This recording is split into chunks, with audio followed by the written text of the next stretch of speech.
Hello, hello, hello. What's up, everybody? We're back. One more set to go here today. This will be the final set of the round of 32. Jabari, welcome back, sir. How are you? I'm doing pretty well. Sorry to miss a few there, man, but life has been getting busy. No worries, man. No worries at all. Hope things are all well. Hope everyone here is well. And looking forward to watching some more action here. Set between Esjb and Umdeuter. What a name that I'm going to butcher all night long, so stay tuned for that fun. But we have some maps that we haven't seen a lot of here. Banana Grounds for Esjb, which is something we haven't seen much of in this bracket whatsoever. And then we have Jungle Nomad for Umdeuter. Always happy to see Jungle Nomad in the mix. Banano Grounds, I am surprised we haven't seen it played more. I actually was always thinking it was the most Arabia-like map after Arabia in the map pool, but perhaps people are just overlooking it in favor of lanes. I don't know, man. Seems kind of random that we haven't seen more Banano Grounds. Yeah, definitely interesting. We're really looking forward to seeing the later stages where I'm certain it will get some action, but we'll see. Nonetheless, civs here for Umdeuter will be Huns, Malians, Mayans, and Khmer. Esjb will have Lithuanians, Vikings, Ethiopians, and Britons. So lots of options here. Kind of interesting. A little bit of a different civ draft than we've seen lately. Yep, very interesting. ESJV clearly favoring archers. I'm not sure what his jungle nomad pick will be if it comes to it, but I think yeah, it's man, Lithuanians, honestly. that is probably the civ that has the most relevant bonus for it. It's also possible that he was just kind of hoping to crush his two home maps. I don't know. You're probably correct about Lithuanians for jungle nomad. Indeed, indeed. Well, let's jump into game number one here, guys. And we are a go. Umdeuter here will be playing with the Khmer on Arabia. Not too surprising here. Seemed like it's a fine pick here. Although he did have Mayan, so interesting he didn't choose that. Maybe because ESJB had Malians in his draft, and he will go with Vikings here.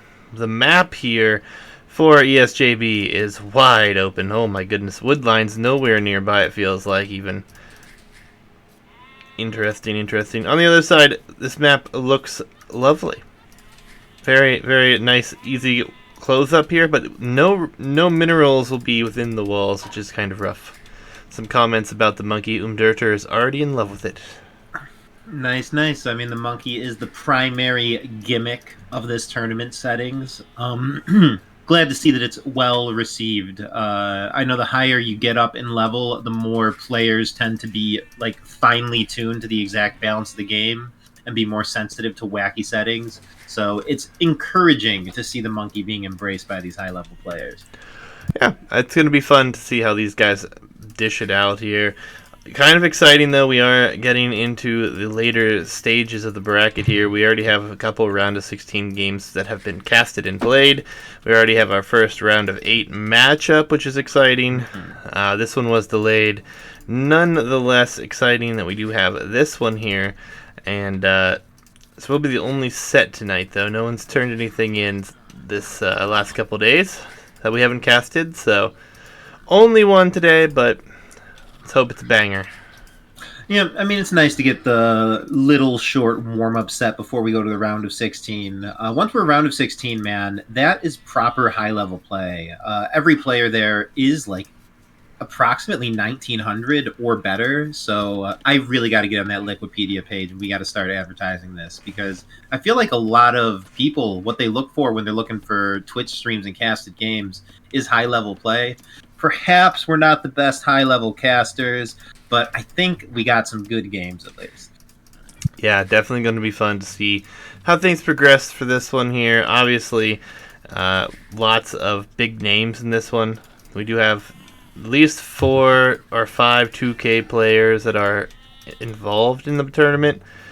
I think one of them did have to drop out, though, wasn't able to complete his games, but nonetheless, Still plenty of action to see here. These guys, Esjb, when he signed up for the bracket, was just over 1600, or sorry, 1750, I think, and Umdeuter was 1600. So quite a difference between the two, but it's definitely been larger in elo gaps before. Yep, this is a pretty well-matched set. Whoever wins this is going to have quite the uphill battle in the future rounds. But once you get within like sniffing distance of 2K, I think you do always have a chance. Like you know all the tricks, you know how to perform everything, and if things line up, it's not that unthinkable to imagine them taking wins off of the 2K2 guys. For sure, for sure. We'll see how this one shakes out. It's a lot yet to go. Later stages, even though we're getting into the round of 8 and still have some round of 16 games to go as well. It's definitely been getting more and more interesting seeing some of these guys for some of them the third time here in the bracket, coming all the way from the round of 64 even. So lots of action still to come, and the round of 8 will happily be switched to best of 5s, which I'm always looking forward to, honestly. Yep, I mean, those are the true tests of skill. Honestly, these games here, they play out kind of similarly to ranked games. A lot of players, I think, are unprepared. They're basically just bringing their Arabia strats, playing their favorite civs.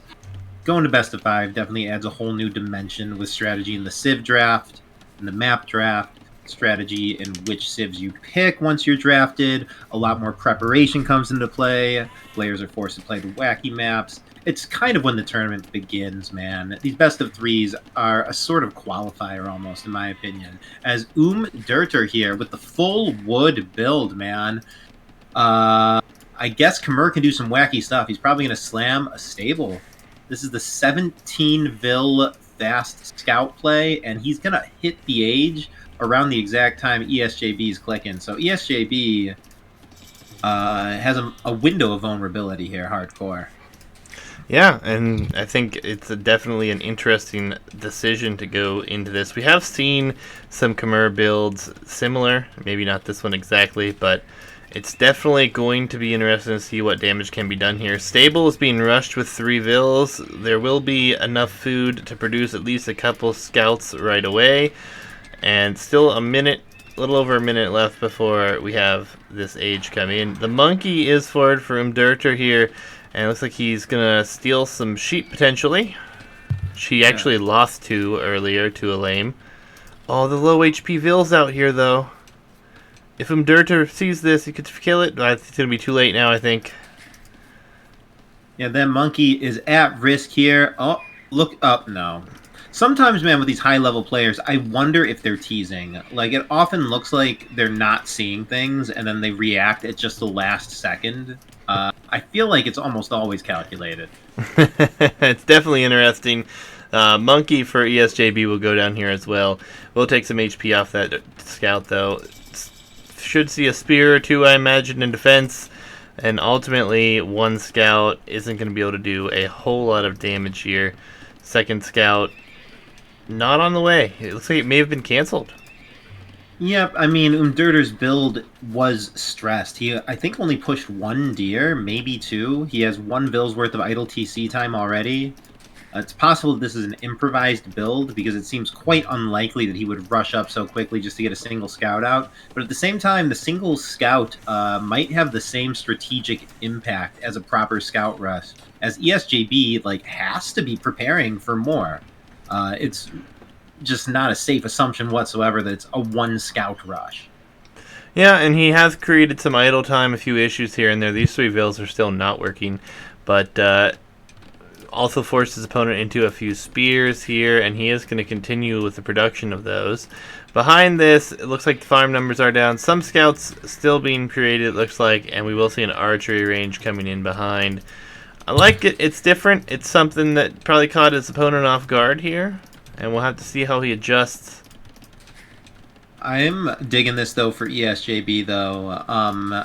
I guess seeing these high-level players play Vikings, you really do feel how strong their economy is. He's already up, 2 Vils plus wheelbarrow. I guess it's 1.5 Vils plus wheelbarrow, just based off of idle TC time. And That is a tremendous economic advantage, man. He's also going for archers versus low numbers of scouts. This feels fine. Plus, he's got spears. I think ESJB is going to pull ahead in economy. I mean, it should be. I mean, honestly, with the amount of time it takes to research wheelbarrow, it's what, like about 3 vills worth of time. So as soon as his opponent goes for that, he will basically be a little bit farther behind ESJB just from that feature alone. Not to mention, it comes in immediately, and these vills become much more productive at that time. Yep, I mean, and you can see with Capture Age, ESJB is more efficient as well by a considerable amount. Must be thanks to the wheelbarrow. Yeah, Umdeuter kind of has the clock working against him, if you ask me. The longer ESJB just solidly holds this eco lead, the more total resources and everything gathers he will have. It's just going to get better for him in Castle Age. And Umdeuter, he does anticipate the archers and have a few skirms queued. So Umdeuter actually totally in a dominant military position at the moment. As ESJB running across the map with that small army, if that gets noticed, I think it could get cleaned up. Yeah, it should easily be cleaned up, actually. I think it's not even much of a contest. But for now, it could do some damage. There is a hole in the walls here. See if it gets in. If anything, it might even harass the wood line a little bit. But Umdeuter has yet to respond. Yeah, and again, I go back to that calculated thing. You see a hole, man. I see a trap. These units go in. I think that there's a good chance they go down here. There's not enough houses to protect these vills. I guess there is. Yeah. Yeah, Vill does go down. Another one will fall here as well, it looks like. That's getting very solid damage in. 3 vills going to go down here. All with spear and 4 archers. Idling 10 plus vills as well. But at the same time, the scouts are threatening here with an archer and some skirmishers. And this is going to be something that's going to have to be dealt with. Although the vills are going to be in a bad spot here, trying to kill these, actually. Yep, very interesting mini base trade here. This tiny army for ESJB has done tremendous work, and it looks like ESJB might be additionally staying safe at home. This is just absolutely huge for ESJB. Umdeuter, I think, is in a dire situation after this unfavorable trade and the military situation, or the economy situation being so bad with the eco-idling. Though as I say that, Umdeuter's army is doing well here aggressively, but it has yet to find any economic damage. Yeah, he's on stand ground too. So his scouts or spears can't attack these within the minimum range, which is terrible. He's going to lose them for free, essentially. A few coming into reserve, but ultimately he shouldn't have lost those at all. And then these archers are still here dealing with this. Production just hasn't been there for Umdeuter behind this for archers. He hasn't had any wood. That was his only wood line. So that definitely hurts. This feels like GG level damage. I mean, look at the worker efficiency. Umdeuter is essentially at half eco for the last several minutes. Like, at the 1k7 elo, that is an advantage that players can run away with. Like, that Umdeuter is going to have to come up with some overwhelmingly good fights in the next stage, or really win with some macro decisions or something to come back. I think he's just like behind tremendously at this point, honestly. Yeah, I don't even know if he's going to make it to the next stage, to be honest. Castle Age is rapidly approaching for ESJB. His army that has done so much damage here is finally going to get cleaned up, maybe. I guess the stand ground not doing any favors here. And he's getting a ton of value with these few units here. It's actually ridiculous at this point. Yeah, and it's a bit of a shame. Umdeuter had an army of scouts and skirms which could have easily cleaned it up. He decided to go for counter damage. Perhaps that was strategically prudent. Perhaps he couldn't afford to just trade army for army. I don't know. But in the end, this army of, like, what was it, 5 archers and a spear has won the game for ESJB. Yeah, did tons of damage there. ESJB Probably extremely happy with that one. Was able to defend minimal losses. Viking economy. Workers being able to work efficiently here. Pulling out the win here. And look like quite the advantage there early as well. Quick game. Yep, it did not look like Umdeuter was outclassed or anything at all, though. It was a decisive win, but it is just one game, man. Maybe I'm just not observant of all the things that differentiate high-level players, but the quality of play was not notably lower from the loser there. Yes, indeed. Gio, what's up, man? How you doing? We're going to load into game number 2 here, guys. We'll be going to the home map here of Umdeuter, which will be Jungle Nomad. Awesome. Yep, so this is Jungle Nomad. This is a throwback Nomad. The players start with insufficient resources for a TC, so they have to go for a lumber camp. And additionally, there's cliffs. Additionally, the res is distributed in like a much more random way than people are accustomed to.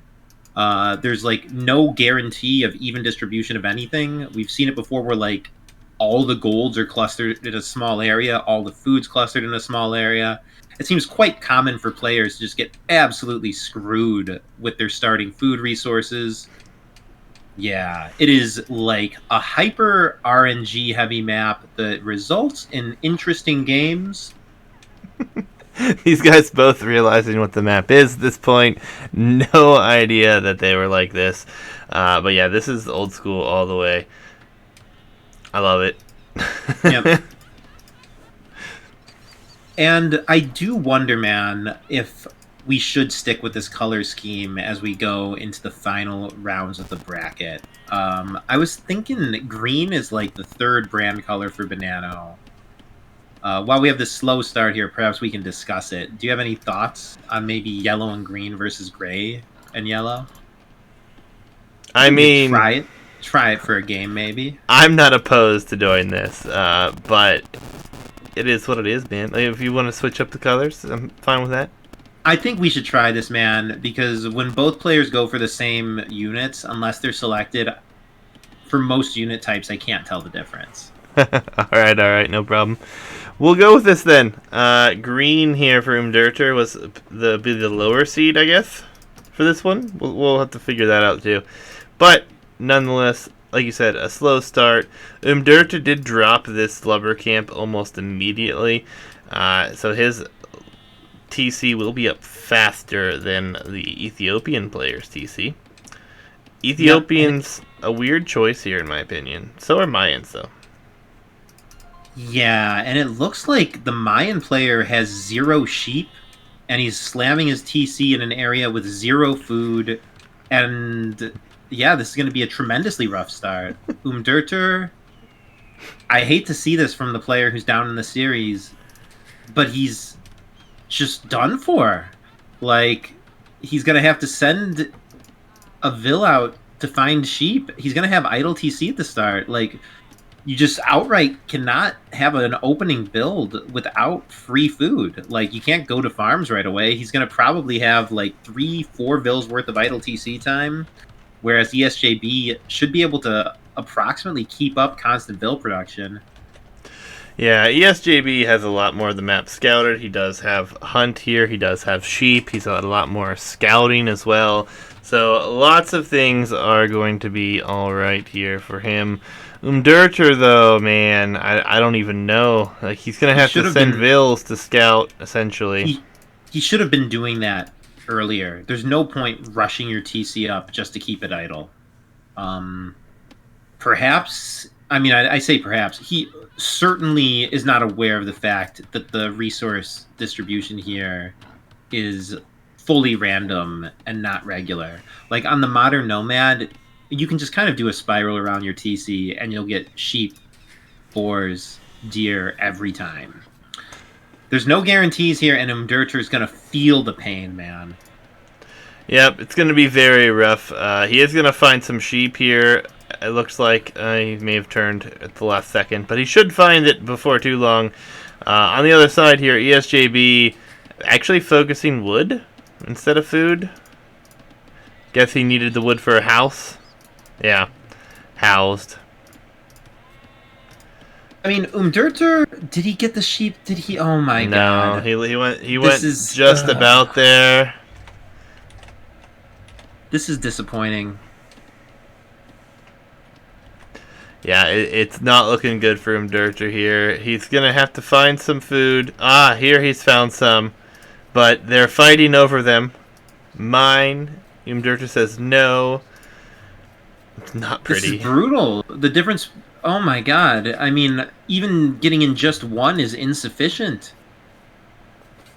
Yeah, there's no way Esjb knows how screwed Umdeuter is here, as Umdeuter still actually has the Vil lead with that Mayan extra Vil, plus getting his TC up faster. It's not, like, manifesting yet for Umdeuter, but the idle time's about to start. He's additionally losing a Vil here. Looks like the Vil might still get away. It does not. This is devastating, man. It is indeed. 2 sheep actually made it back. He's not found the ones in the north. That was the Vil up there. Yeah, ESJB is going to be miles ahead here. This might be one of the most devastating jungle nomad starts that we've had here. Yeah, I mean, he could have adapted better, but clearly he didn't know what he was getting into. If you see no food, I think that, like, that should be a scouting priority. He focused the TC for a long time. He also seemed to explore in a sort of spiral pattern. I think you should almost just go for distance. That way when you do find sheep, you can, like, send them back in a sort of web formation to find all the other sheep. As Umdeuter might be, like, dropping farms soon or something. He's building a mill for farms. This is horrible. Yeah, he's going for farms because he can't find food. He just missed it up here, too. Literally, like, 1 tile. Yeah, once he found those 7 sheep, he would find more, plus the boars. Yeah, Vil here for ESJB just passing. He will see where his opponent is exactly. We'll see there's really not much here. There's not even gold here for him relatively close. It's over here and in the back corner here, which is always rough. ESJB, seeing this position, probably just going to go up and get his economy set up with scouts potentially. Would make sense, I feel like, to keep your opponent pressed in this area. I think scouts are exceedingly unlikely from the Ethiopians here. As Umdeuter appears to have given up on exploration, he's clearly not given up on the game. Yeah, he does have 1 Vil over here that kind of lamed some of these berries, but not entirely. He's hopefully going to find something here before too long, but the scouting has just been much better for ESJB since the start, and he had a much better town center location. Villager lead is already up to 5 here, and we see Umdeuter just dropping farms. I mean, he's getting up to the appropriate farm number. It looks like he's going to get to... Oh, and he finds the sheep. So he will be achieving constant Vil production, probably down 6, 7 Vils in the Dark Age. It ain't over. Especially if he can wall and take it late game. A 6 Vil difference is devastating in Feudal and devastating in early Castle. But it represents being like 3 minutes behind approximately in total build. If he can get his walls up, Mayans with a 3-minute setback does not automatically lose to Ethiopians. But he definitely needs to delay it. ESJB, if he chooses to go for mangonels or eagles or something, or I guess he can't go for eagles, if he chooses to go for crossbows and whatnot, will be there a lot faster. And Umdeuter's going to have to pull out some tricks, I think. Yeah, and it's going to be difficult, too, given his map positioning. He's now finding all of the sheep in the world here, as he just found another 6. If he keeps going, he's going to see another 3. He's going to have more sheep than he even knows what to do with at this point. He can have a triple boar lore as well. Plus, he's got Mayans to stretch the sheep out a bit. Yeah, it's not over. He's definitely behind. He's gonna have to play a defensive styled game. I think. I don't think he's gonna be able to get anything offensive on the map. ESJB still producing vills here. I think he might even try to FC this map. Wouldn't be too surprising. Pretty common on Nomad, even with this kind of start. Yeah, FC is just the meta on land Nomad.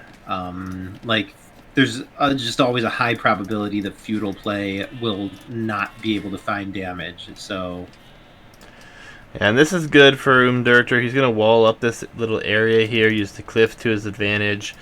And he shift-clicked it, and he's actually not going to wall it, so hopefully he notices that. There we go. But if he can keep his opponent out here, it would be beneficial. Even if it is only some sort of a warning, as Feudal Age is on its way, and we're going to have ESJB with the barracks coming up.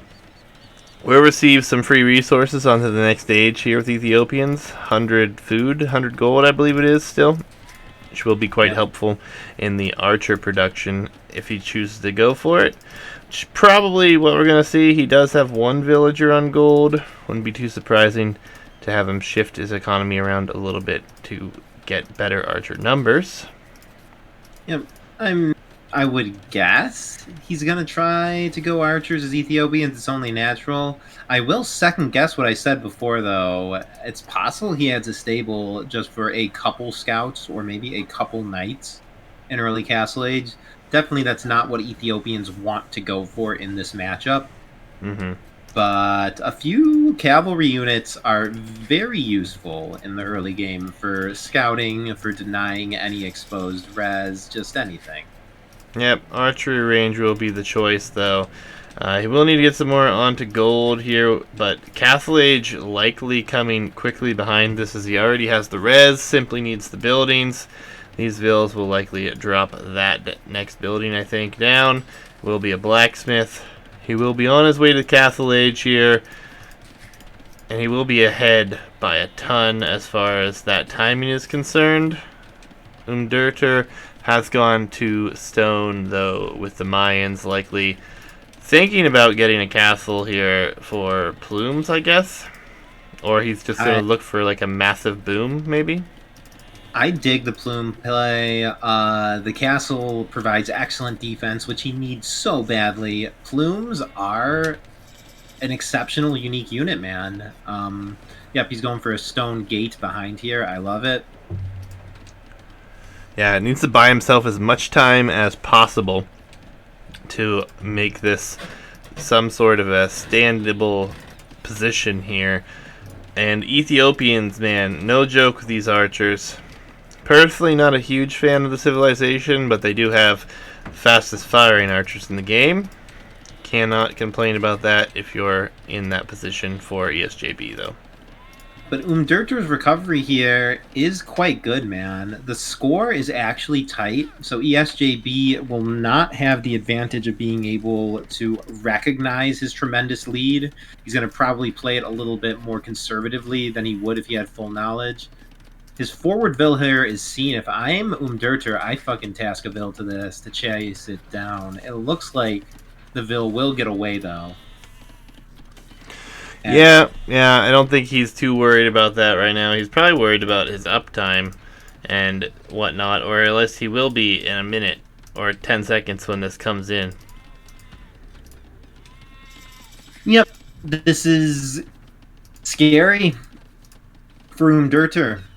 The archers are coming forward. This palisade gate will not hold long enough for Umdeuter to get to Castle Age whatsoever. Fortunately, Umdeuter's TC is in a choke here, and it's possible that he can like funnel everything past it and stay on stone. I'm able to imagine Umdeuter getting up a castle pretty nicely as he does a tower as well. Yep, this is a very nice fortified position. Umdeuter appears to be successfully surviving to at least the mid game here. Yeah, there is a pile of gold he knows about here in the south corner as well, so that could be helpful for him. We'll see here. Tower will likely go up in time here as the quick walls on the stone gates come, or stone walls come in here as well. Shouldn't be able to do any damage here now. Should be in a fine shape to get to the next stage. He will sell a little bit of stone, try to find his way to the next stage here as quickly as possible. Yeah, incredibly nicely done. I mean, Umdeuter's position is unbreakable until Siege comes out. Esjb is not going for it. Esjb is also idling his TC.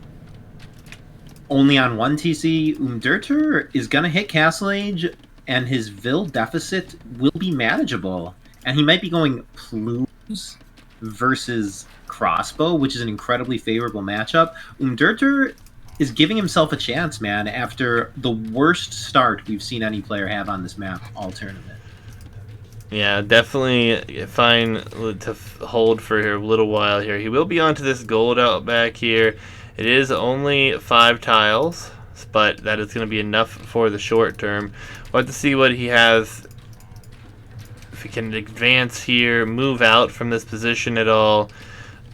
We'll just have to wait and see. It's going to be rough to hold on here as we see a second TC being added for Esjb, so his economy will likely be good and ahead by the time that this could do some damage. It will be a forward siege workshop here as well for Esjb, which I think will put the pressure on. Castle, you could, I guess, buy the stone and put a castle here to protect this area if he wants to. I'm sure he'll wait for the res to come in. He's got a nice hill in his back area. I mean, his back space here is so choky. Umdeuter, I think, is going to be able to hold just fine until Imperial. And when we're looking that far out, there's ways that he can navigate this to be a winning game. I don't know if he's going to want to compete for Vils. Maybe a 1TC play is the move here. Yeah, I really don't think he can get away with anything. He's going to drop this castle. He's going to go Plumes, which will be really good here. Ethiopian archers aren't really all that high in mass either, so it won't be hard to get some numbers out here and try to keep up with the military numbers. Economy for Mayans is amazing as well, so that definitely helps out. Yeah, and Plumes, they have speed, they have HP, they can tank a mangonel shot, they trade cost effectively versus archers, they can run away from bad fights. They are a very good unit to try to come back with. They have the potential to inflict great damage without losing their mass. Yeah, he's going to need Bot Canero too, though. He is short on the food right now.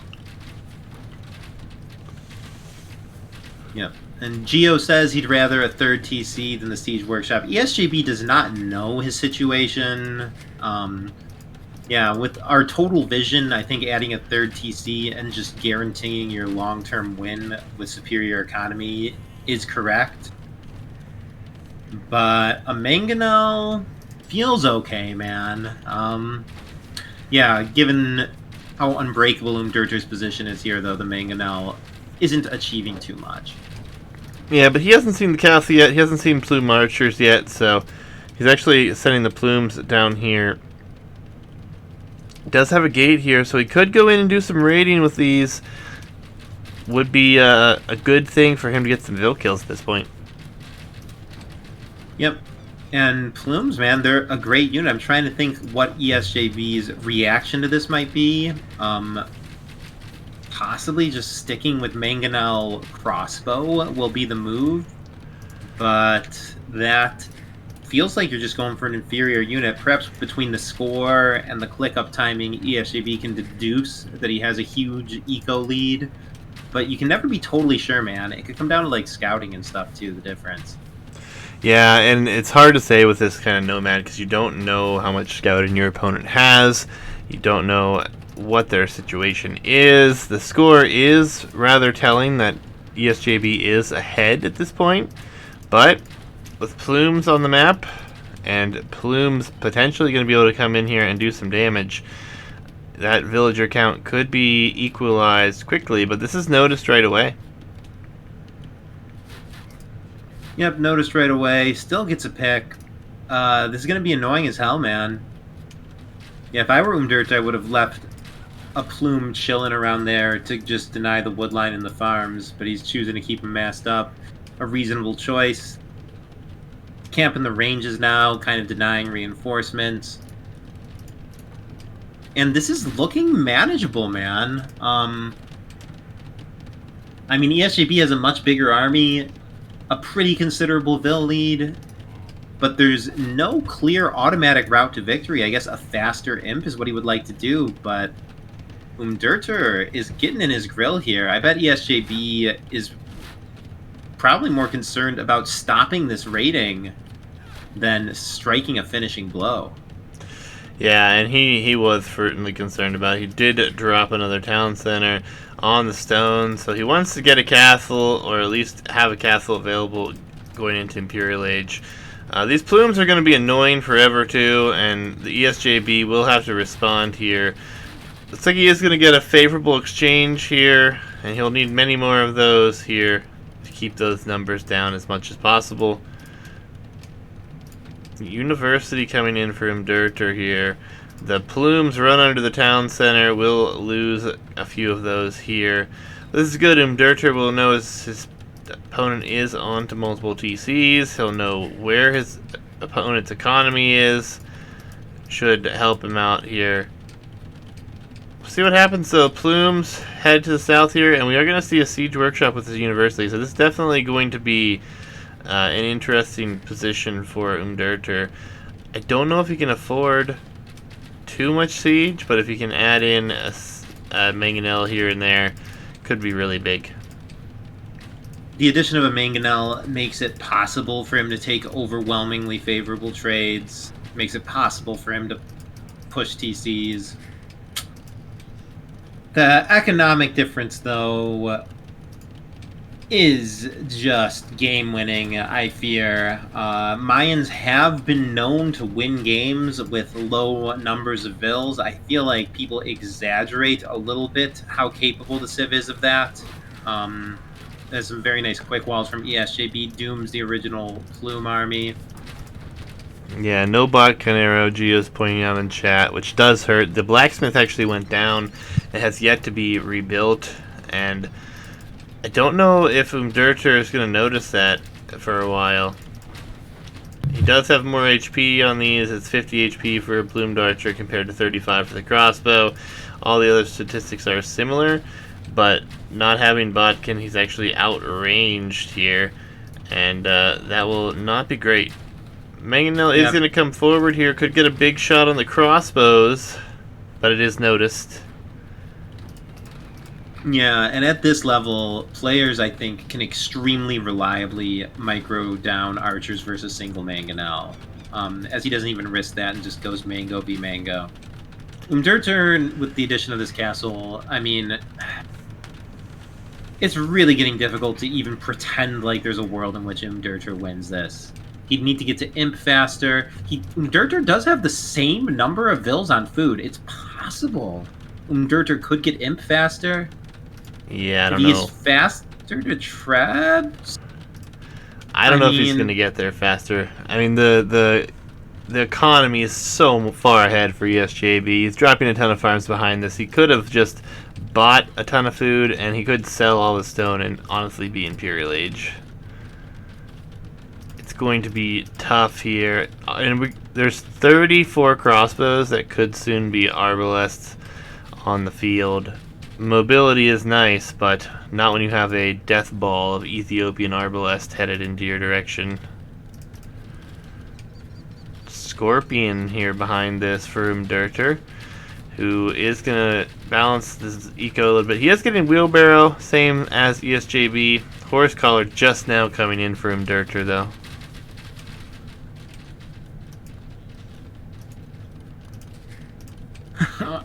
I mean, I'm very impressed with Umdeuter's hold here. His economy, I mean, it's a large economy in absolute terms. I think he'll survive to see Imperial Age. Yeah, we'll see. This population difference, though, is probably too much of an advantage for Esjb. Yeah, I mean, an absolutely brutal start, and for him to have kept it in such a close position here is amazing. I can't believe he does have the food for the next stage, just lacking gold at this point, and we'll have to see if he can get the gold soon. Looks like another castle forward here for ESJB, who's actually going to add the Elite Skirm upgrade, which isn't a bad idea. We are also going to see a castle here in the north here for ESJB on the hill to prevent that, or to protect that economy. Still room to run through here, but a lot easier for these to be picked off now. I mean, I like the counterattack. Umdeuter needs to divert the attention. If there's a straight Treb war, ESJB will win. He's imp faster. He has more castles. He'll have more res and vills for repairs. A counterattack makes it possible that the opponent will make mistakes. Makes it possible they'll get distracted. But ESJB just on 1,000 castles and TCs here. His base is heavily fortified. These plumes are a minor nuisance at worst. Yeah, population is nearly double here for ESJB as well. And he has 3 castles, 2 forward that can produce trebuchets. And there's nowhere to really run here for Umdeuter either if he is pressured. So he has to hold to keep all of his economy except for 5 vills in the north on a mill. Yeah, but you know what, man? I believe you don't hold for this long if you're not planning to play it hard to the end. And Umdeuter's getting there. He's getting to his ideal comp. His res, I mean, he can't afford literally all the imp upgrades right away, but he will eventually get to Elite Plume with full attack upgrades. He will need to prioritize what he spends his gold on quite conservatively, though. He can't afford like a Treb Bracer plus chemistry, as his plume mass kind of goes down here to the skirms. That's hard to see. With the plumes cleaned up, I kind of don't know what Umdeuter's going for. I guess Eagle is technically the best counter in his tech tree, but he's out of gold. He's kind of at the point where he just needs to run across the map, take resources, and just hope that the units don't get found or something. Because his main base is about to get crushed against the edge of the map here. Yeah, we have Trebs out already shooting at the town center here. Castle behind that. And there is a town center in the south, but ultimately the Eagle Switch may come in. A bunch of these going down, and no, the GG, it's going to be too late. So ESJB will take the set here. And yeah, an impressive game again, but Umdeuter's start just unable to come back from that position.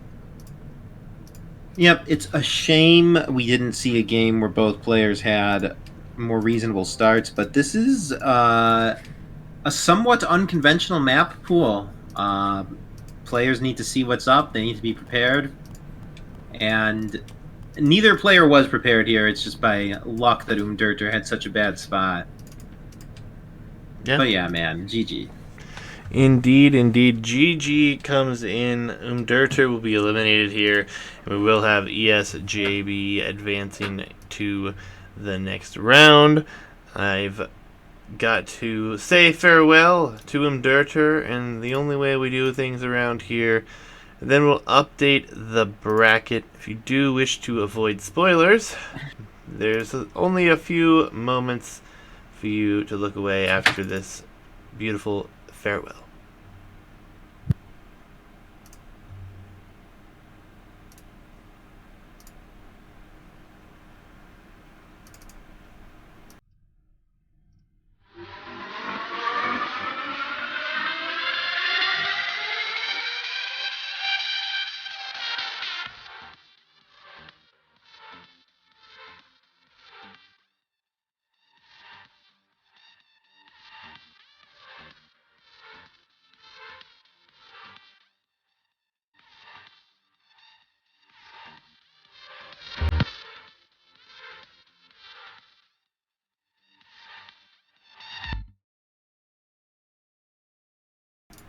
GG's and farewell, Umdeuter. Thank you for participating.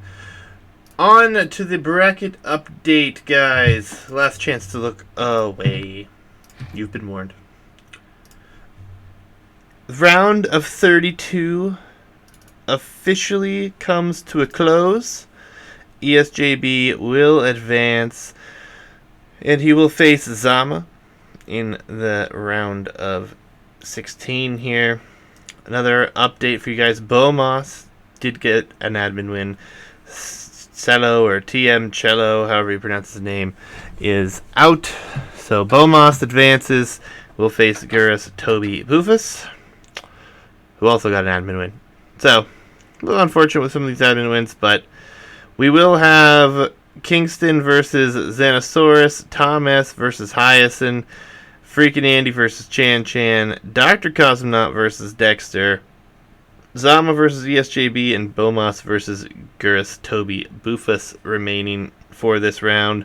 And if you missed it, El Matador beat Weber, and Eli beat Wizanatic, and they will face each other in the quarterfinals or round 4 here, which will be a very good, tight matchup. Seed 4 versus Seed 5 there.